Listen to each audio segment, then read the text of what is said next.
2025లో అస్సలు ఛానల్ పెట్టకండి. క్రియేటర్స్ అనేది చాలా పెరిగిపోయినారు. మాధురి టెక్ గారు నాకైతే చాలా అంటే చాలా హెల్ప్ చేశారు. వీడియోని స్కిప్ చేయకుండా ఎండ్ వరకు అయితే చూడండి, మీకు చాలా విషయాలు తెలుస్తాయి. Hello guys, welcome back to our channel. This is your Rachana natural. And today topic వచ్చేసి నా ఛానల్కి రీయూజ్డ్ వచ్చింది. ఇది సెకండ్ టైం అన్నమాట. సో నేను చేసిన మిస్టేక్స్ ఏంటి, నేను చేసిన మిస్టేక్స్ ఇంకోటి చెయ్యొద్దు అనేది ఈ వీడియో నేను చేస్తున్నాను. అందుకోసమే సో ప్రతి ఒక్క క్రియేటర్కి ఈ వీడియో మాత్రం చాలా అంటే చాలా హెల్ప్ఫుల్ అవుతుంది. ఎండ్ వరకు అయితే చూడండి, ఏ చిన్న పాయింట్ కూడా మిస్ అవ్వకండి. నేను చెప్పేది అంత యూజ్ఫుల్ అన్నమాట, అందుకనే చెప్తున్నాను. సో ఏంటి అంటే, నేను 1 year బ్యాక్ ఒక ఛానల్ పెట్టాను, అది రచన రాక్షసి అని ఉండేది.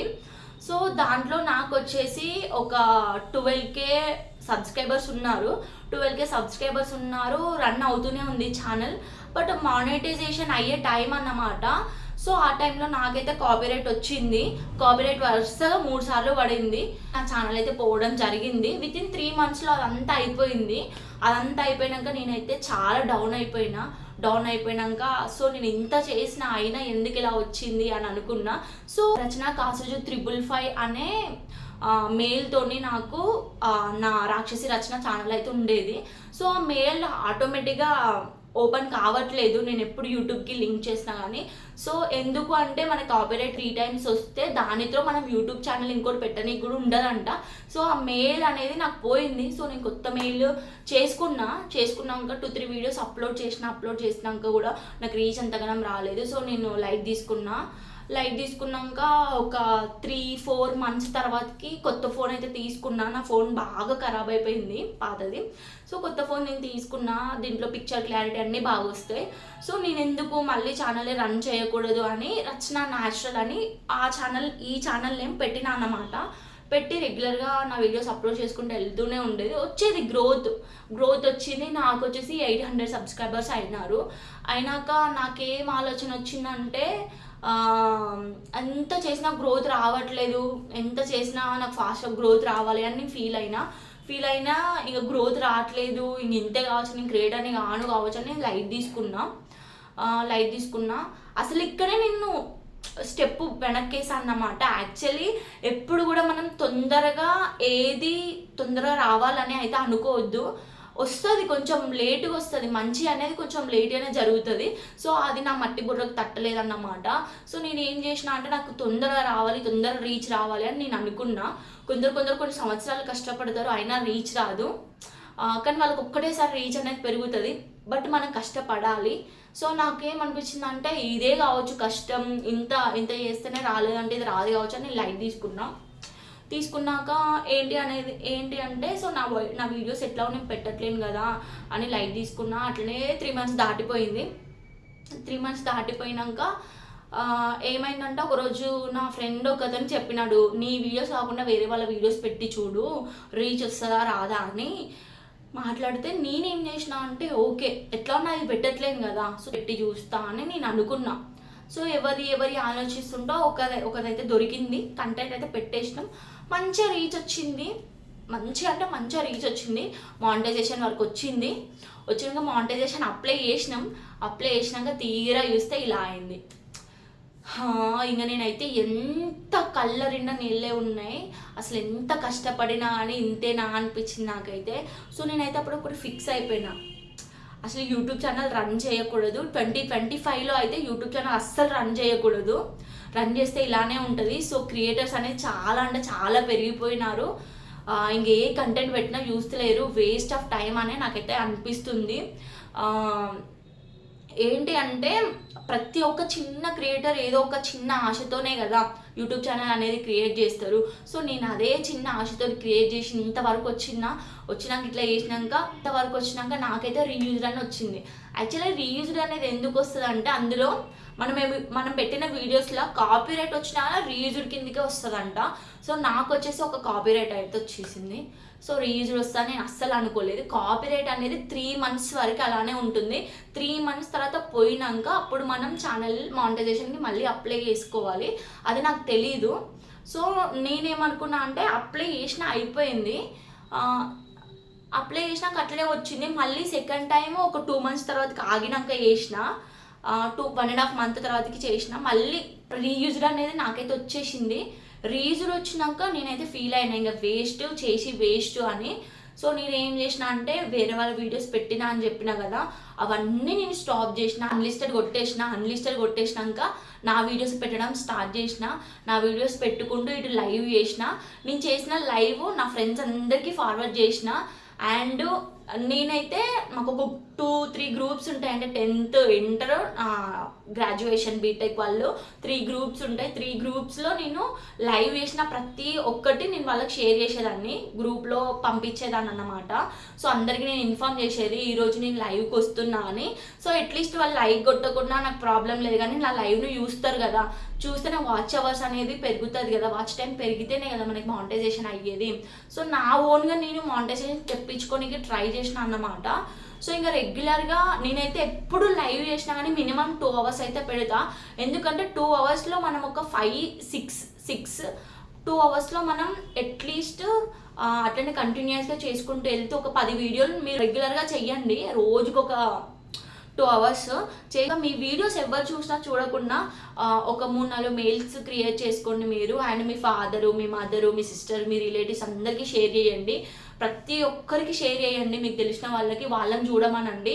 సో 1 weekకి చూసిన వాళ్ళే 1 week ఒకసారి చూడమనండి. అట్లా చూడమంటే వాచ్ టైం అయితే పెరుగుతుంది. సో నాకు కూడా అట్లనే పెరిగింది వాచ్ టైమ్.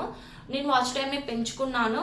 అండ్ నేను లాంగ్ వీడియోస్తో మానిటైజేషన్ అయితే తెప్పించుకుందామని మళ్ళీ నేను మానిటైజేషన్కి అప్లై చేసినాక ఏమైంది అంటే మళ్ళీ నాకు రీజ్డ్ వచ్చింది. ఎందుకో నాకైతే తెలియదు, అసలు ఇప్పటికీ నాకు రీజన్ అనేది తెలియలేదు ఎందుకు అనేది రీజ్డ్ వచ్చింది అనేది. సో నాకేమనిపిస్తుంది అంటే వేరే వాళ్ళ వీడియోస్ పెట్టినా అక్కడక్కడ ఉన్నాయన్నమాట. సో దానివల్ల మళ్ళీ రీజ్డ్ వచ్చిందని నేను అనుకుంటున్నాను. సో నాకు కోపం వచ్చింది, ఇంకా నేను ఛానల్ని రన్ చేయను, వేరే వాళ్ళకి అమ్మేద్దాం ఛానల్ అని ఫిక్స్ అయిపోయినా. నిజంగా ఇట్లనే ఫిక్స్ అయిపోయినా అండి. అసలు వేస్ట్, యూట్యూబ్ ఛానలే వేస్ట్. అసలు ఇంతమంది క్రియేటర్స్ వాళ్ళు ఎట్లా రన్ చేస్తున్నారు వాళ్ళ ఛానల్స్ని. నిజంగా ప్రతి ఒక్క క్రియేటర్ వాళ్ళ వెనకాల ఎంత కష్టం ఉంటుందో చూసే వాళ్ళకి తెలియదు, వాళ్ళ కష్టం వాళ్ళకే తెలుస్తుంది. అంత కష్టపడుతున్నారు కాబట్టి వాళ్ళకి ఆ మాత్రం ఛానల్ అనేది గ్రోతింగ్ అనేది ఉంటుంది. 2025లో అయితే ఛానల్ పెట్టాలనుకుంటే అయితే ఆచితూచి ఆలోచించి మరీ పెట్టండి ఛానల్ని. సో ఇంకా July 15th నుంచి యూట్యూబ్ అల్గారిథం అనేది మొత్తం చేంజ్ అయిపోయింది అని అంటున్నారు కదా, అది ముమ్మాటికి నిజమండి. అండ్ నేను మాధురి టెక్ హెల్ప్ కూడా తీసుకున్నాను. తను ఏం చెప్పిందో ఏందో అనేది వీడియోలో నేను పూర్తిగా చెప్తాను. సో నాకైతే తను పిన్ టు పిన్ ఎక్స్ప్లెయిన్ చేసింది. చాలామంది క్రియేటర్స్ ఉంటారు, టెక్ వాళ్ళే ఉంటారు, అంత ఈమెకి హెల్ప్ చేస్తే నాకేం అవసరం, ఫ్రీగానే మనీ తీసుకుంటున్నారు కదా. బట్ మాధురి టెక్ అలా కాదు. నేనైతే ఇన్స్టాగ్రామ్లో తనకి ఏం మెసేజ్ పెట్టినా కానీ తను వితిన్ 1 hourలో నాకైతే వాయిస్ మెసేజ్ అయితే పంపిస్తుంది. అంత మంచి మనిషి తను. ఒక రూపాయి కూడా ఆశించలేదు నాకు. నేనేం పెట్టినా కానీ ఒక దగ్గర మనిషిలాగా తను నన్ను చూసుకుంది. అండ్ ఇంతకీ తనకు నా ఛానల్ కూడా తెలియదు అసలు. తను కనుక ఈ ఛానల్ చూస్తూ ఉంటేనైతే చాలా అంటే చాలా థ్యాంక్స్ మాధురి గారు, మీరైతే నాకు చాలా అంటే చాలా హెల్ప్ చేశారు. అండ్ మీ వల్లనే నేను నా ఒరిజినల్ ఛానల్ని పెట్టడం జరిగింది, నా ఒరిజినల్ వీడియోస్ని అప్లోడ్ చేయడం జరుగుతుంది. రెగ్యులర్గా నేను ఇలానే చేస్తున్నాను. ఈ ఛానల్ ఉన్నా పోయినా నాకు సంబంధం లేదు, నా వీడియోస్ నేనే పెడదామని ఫిక్స్ అయినా. అది మాత్రం మాధురి టెక్ వల్లనే, మాధురి టెక్ చెప్పడం వల్లనే నేను చేస్తున్నా. చాలామంది అనుకుంటున్నారు మాధురి ఈమె చెప్పేది నిజమేనా, అసలు వ్యూస్ కోసం చేస్తుంది, ఏది పడితే అది చెప్తుంది, క్రియేటర్స్ని భయపెట్టిస్తుంది, ఇదెందుకు ఇట్లా చేస్తుంది అట్లా చేస్తుంది అని చాలామంది అనుకుంటున్నారు. ఆమె కామెంట్స్లో కూడా నేను చూసిన. బట్ తను చెప్పేది ముమ్మాటికి నిజం. కొంచెం లేట్గా యూట్యూబ్ అనేది వస్తుంది, కానీ మాధురి గారు మాత్రం చెప్పేది చాలా ఫాస్ట్గా ఉంది. ముందుగానే తను అంచనా వేసి చెప్తుంది. సో తనని ఫాలో అవ్వండి, ఛానల్ ఎప్పటికీ పోదు. ఇంతకుముందుకు నేనే ఒక ఛానల్ పోగొట్టుకున్నాను. సో ఈ ఛానల్ అయితే అస్సలు పోగొట్టుకోదలుచుకోలేదు. సో నేను ఫైనల్గానైతే రీజ్డ్ వచ్చి చాలా అంటే చాలా భయపడ్డాను. అండ్ ఫైనల్గా మాధురి టెక్ హెల్ప్తో నేనైతే మానిటైజేషన్కి అప్లై చేసిన నాకైతే గూగుల్ నుంచి యాడ్సెన్స్ పిన్ కూడా వచ్చింది. అసలు ఈ 2025లో యూట్యూబ్ ఛానల్ పెట్టడం అనేది చాలా అంటే చాలా కష్టం, చాలా అవమానాలు పడాల్సి వస్తుంది. ఏంటి అంటే ఈమె ఛానల్ పెట్టింది తీసేసింది, దీనికి రన్ చేసే అంత తెలివి లేదు అని ఇట్లా చాలామంది చాలా రకాలుగా నవ్వుకుంటారు. నవ్వుల పాలు అయ్యేటట్టు అయితే చూసుకోకండి, ఆచితూచి ఛానల్ అయితే పెట్టండి. ఛానల్ ఎవరు పడితే వాళ్ళు రన్ చేస్తున్నారు, ఏదో ఒకటి పెట్టి మనం ఛానల్ని రన్ చేసుకోవచ్చు అని అనుకుంటారు. బట్ అది ముమ్మాటికి అబద్ధం. సో అలాంటి మిస్టేక్స్ అస్సలు చేయకండి. సో ఛానల్ పెట్టి మనం ఏదో ఒకటి చేసి డబ్బులు సంపాదిద్దామని మీరు అనుకుంటారు, కానీ అది మీ ఓన్ వీడియోస్ పెట్టడం వల్ల మాత్రమే అవుతుంది. వేరే వాళ్ళ వీడియోస్ పెడితే అస్సలు కానే కాదు. నేను అదే చెప్పాలనుకుంటున్నాను. సో ఈ 2025లో నేను వేస్ట్ యూట్యూబ్ ఛానల్ పెట్టినా అని అయితే నేను ఫీల్ అయినా. చాలా అంటే చాలా బాధపడుతున్నా.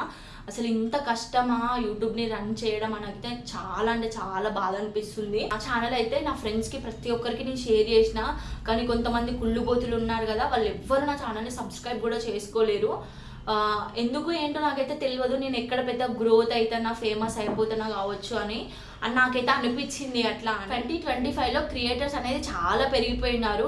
అసలు యూట్యూబ్ ఛానల్ ఈజీగా యూట్యూబ్ ఛానల్ నుంచి మనీ సంపాదించుకోవచ్చు అని మీరు అనుకుంటున్నారు, కానీ చాలా అంటే చాలా కష్టం. యూట్యూబ్ ఛానల్ స్టార్ట్ చేయాలంటే ఆలోచించండి. మ్యాక్సిమం అయితే నేనైతే వద్దు అనే చెప్తున్నా, ఎందుకంటే ఇప్పుడున్న సిచ్యువేషన్ అట్లుంది అన్నమాట. చాలామంది క్రియేటర్స్ అయితే పెరిగిపోయినారు. పెట్టడం వేస్ట్ ఆఫ్ టైం. నేనే పెట్టి చాలా అంటే చాలా స్ట్రగుల్ అవుతున్నా. నా ఛానల్ని తీసేద్దామని అయితే నేను ఫిక్స్ అయిపోయినా. ఇక ఒకసారి యూట్యూబ్ పెట్టినాక మనమైతే చాలా అంటే చాలా బాధపడతాం. ఎందుకంటే అందరు చూస్తారు మనల్ని. మనం రన్ చేసినాక మధ్యలో రాగానే స్టాప్ చేస్తే ఈమెందుకు స్టాప్ చేసింది, రీచ్ రాలేదా అని ఎటకారం మాటలు, కొందరు మనల్ని కించపరిచేటట్టు మాట్లాడతారు. మనం చాలా డౌన్ అయిపోతాం. సో ఆచితూచి పెట్టండి. అండ్ యూట్యూబ్ ఛానల్ పెట్టాలంటే మెయిన్గా కావాల్సింది కెమెరా అండి. కెమెరా కూడా మంచి క్వాలిటీలో తీసుకోవాలి. నా కెమెరా అంత మంచి క్వాలిటీ అయితే లేదు. సో నేను ఏదో ఒకటి కంఫర్టబుల్గా ఉండేది నాకైతే తీసుకున్నాను. సో పక్కా అయితే చాలా అంటే చాలా మనీ అయితే. అండ్ రెగ్యులర్గా దీనికోసం ఛానల్ కోసం రెగ్యులర్గా కష్టపడాలి. మార్నింగ్ నుంచి ఈవినింగ్ వరకు అట్లీస్ట్ మనం ఒక డేలో 3 షార్ట్ వీడియోస్ అయినా అప్లోడ్ చేయాలి.